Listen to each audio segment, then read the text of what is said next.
आता कोल्हापूरमध्ये जाऊया। कोल्हापूरच्या पूलगल्ली तालीम मंडळाची अतिशय आकर्षक अशी मूर्ती सगळ्यांचं लक्ष वेधून घेते। निसर्ग वेलींनी आच्छादलेल्या स्वरूपामध्ये ही मूर्ती असून ती चर्चेचा विषय बनलेली आहे। उमा टॉकीज परिसरात हे मंडळ असून त्यांनी नुकतीच या मूर्तीची प्रतिष्ठापना केलेली आहे।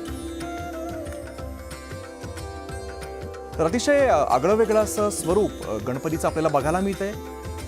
निसर्गाच्या सानिध्यात आणि वेलींनी नटलेली ही गणेश मूर्ती आपल्याला बघायला मिळते। कोल्हापूरमध्ये लाडक्या गणरायाचं आगमन होतंय, बाप्पा विराजमान होत आहेत आणि विविध रूपातील गणेश मूर्ती खरं तर कोल्हापूरचं वैशिष्ट्य आहे आणि असंच वैशिष्ट्य आपल्याला या दृश्यांमध्ये सुद्धा बघायला मिळतंय। पूलगल्ली मंडळाचा हा गणपती आणि वेलींनी नटलेला असा हा आपल्याला निसर्गाच्या सानिध्यातला गणपती बघायला मिळतोय।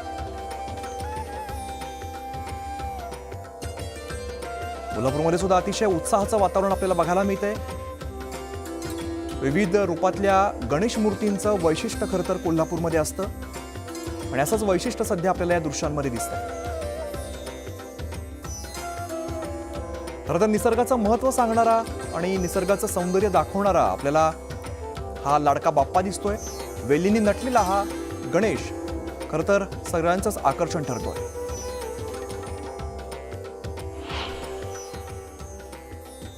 भाद्रपद शुक्ल चतुर्थीच्या मुहूर्तावरती विधिवत पूजा पार पडली आणि गणेशोत्सवाच्या पहिल्या दिवसाचा सोहळा मोठ्या उत्साहात साजरा होतोय। आज ठरलेल्या मुहूर्तावरती घरोघरी आणि सार्वजनिक मंडपांमध्ये गणरायाची प्राणप्रतिष्ठा अगदी विधीपूर्वक पार पडते।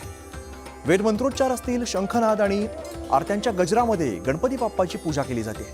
यानंतर बाप्पा घराघरामध्ये विराजमान झाल्यानंतर भक्तिमय वातावरण निर्माण झाले आणि रत्नागिरी जिल्ह्यातील दापोली शहरात प्रसिद्ध मूर्तिकार जगदीश किरवाडकर यांच्या घरी बाप्पा विराजमान झालेले आहेत।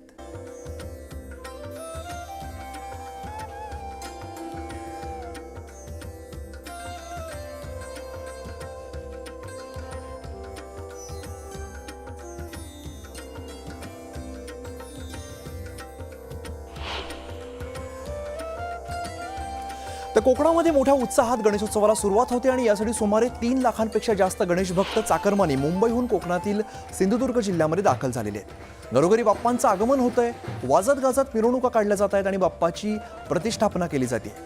सिंधुदुर्ग जिल्ह्यातील तब्बल 72,000 घरगुती तर 32 सार्वजनिक गणपतींचं अगदी विधिवत पूजन केलं जाणार आहे आणि यासाठी प्रशासन आता अगदी पूर्णपणे सज्ज झालंय आणि चोख बंदोबस्त सुद्धा ठेवण्यात आलेला आहे। पावसाने पुन्हा एकदा कमबॅक केल्यामुळे पडणाऱ्या पावसावरती मात करत गणपती घरोघरी नेण्याचं काम सध्या अगदी जय्यत पातळीवरती सुरू असून गणेश भक्तांच्या आनंदाला आता उधाण आल्याचं बघायला मिळतं।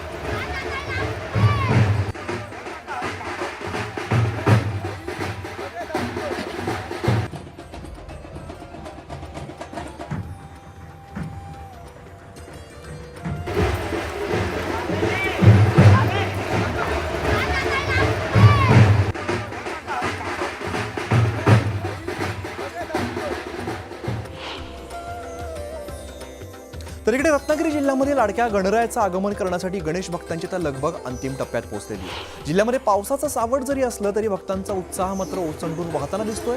कुठे मूर्तीवरती प्लास्टिक झाकून डोक्यावरती नेताना तर कुठे त्या वाहनामधून बाप्पांना घरी आणताना भक्तांच्या आनंदाला पारावार राहिलेला नाहीये। लाडक्या बाप्पांना आपल्या घरी विराजमान करण्यासाठी सर्वत्र जयघोष आणि भक्तिभावाचं वातावरण अनुभवायला मिळतंय।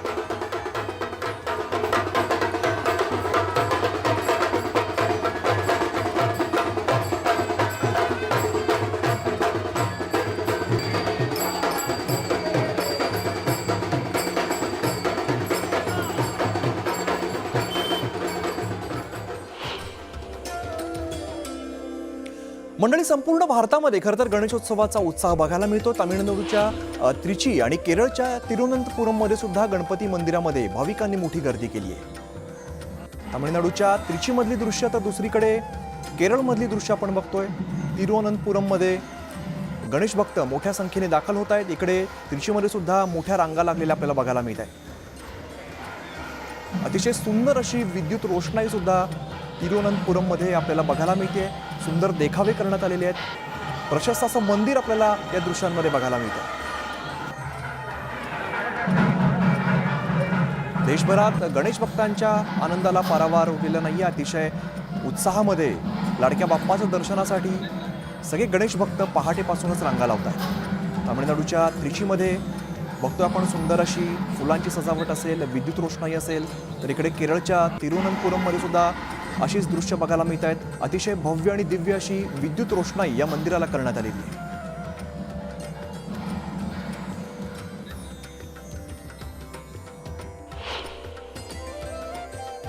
दरम्यान अहमदाबादमध्ये सुद्धा गणरायाच्या आगमनाचा उत्साह पाहायला मिळतो आणि कोलकात्यामध्ये सुद्धा मोठ्या उत्साहाने लाडक्या बाप्पाच्या आगमनाचा उत्साह आपल्याला बघायला मिळतोय। गणपती उत्सव हा फक्त महाराष्ट्रापुरता नसून संपूर्ण देशासह जगभरामध्ये बाप्पाचं आगमन आज होत आहे। इकडे अहमदाबादमध्ये सुद्धा लाडक्या बाप्पाचं आगमन झालेलं आहे। कोलकात्यामध्ये सुद्धा गणेशोत्सवाचा उत्साह बघायला मिळतोय। सुंदर असा देखावा या ठिकाणी साकारण्यात आलेला आहे।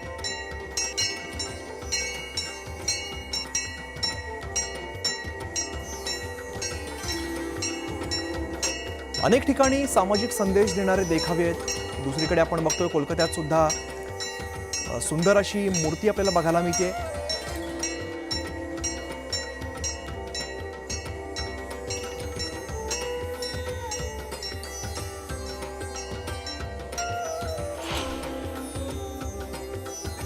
मंडळी, आपल्या लाडक्या बाप्पाला नैवेद्य बनवण्यासाठी आता गृहिणींची सुद्धा लगबग खरं तर बघायला मिळते। मोदक असेल, गुलाबजाम असेल, असे विविध पदार्थ आज केले जात आहेत। बाप्पाचं आगमन काही घरांमध्ये झालेलं आहे, काही घरांमध्ये काही वेळेतच होणार आहे।